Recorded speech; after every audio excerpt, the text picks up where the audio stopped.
September 5th, it's the 50th anniversary of the 1972 Munich Olympics Massacre, and it's quickly approaching.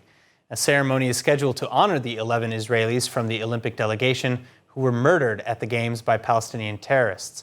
The families of those victims, however, are boycotting the ceremony, and with me to explain why is widow to murdered Olympic fencing coach Ankie Spitzer and spokesperson for the victims' families, Ankie Spitzer. Ankie, thank you so much for joining us. Now, first off, you were 26 at the time of your husband's horrific murder. Can you walk us through just a little bit of your experience and how it's shaped the last 5 decades?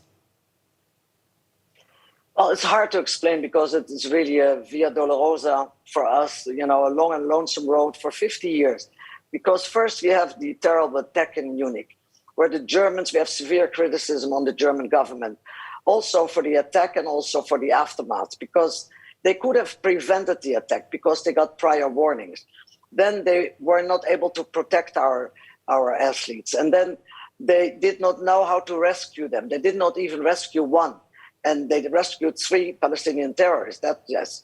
And then, of course, they did not accept help from Israel, who wanted to help because they had more experience. So they made all the mistakes they could during the attack. And then we have the aftermath.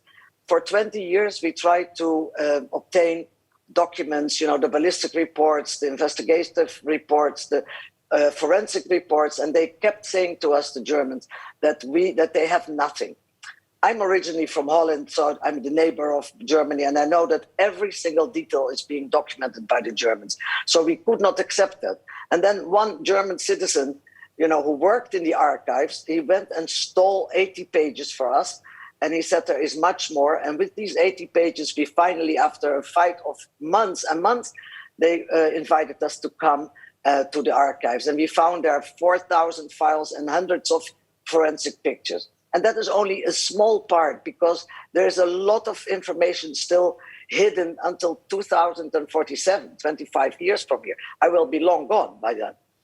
I must tell you that the actions of the Germans were horrible. They told me when I went after the attack, when I went back to Germany and asked for information, they said to us, you brought terror on German soil. I said, me? He said, yes, the Israeli delegation. And you are talking about terrorists, they said to me. For us, they are freedom fighters. And this is just a small detail what they did to us. They abused us, they humiliated us, they lied to us. And so after 50 years, we asked the president of Germany for 3 things. And I want to let you know what the 3 things are. And first of all, we asked for a public apology and for taking responsibility for their behavior of those authorities in 72. Secondly, we asked him to open all the archives so that we finally will get to know what was going on and who is responsible. And they agreed to that too. And then we asked for a fair and just compensation after 50 years, So, and here our requests are not met. We have been trying to understand why.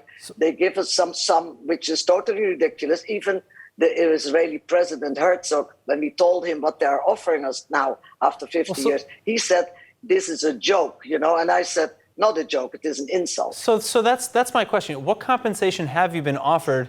What are you seeking? And more to the point, is any amount of compensation good enough? Because at the end of the day, a compensatory package is putting a price on the 11 Israelis who were murdered. No, of course not.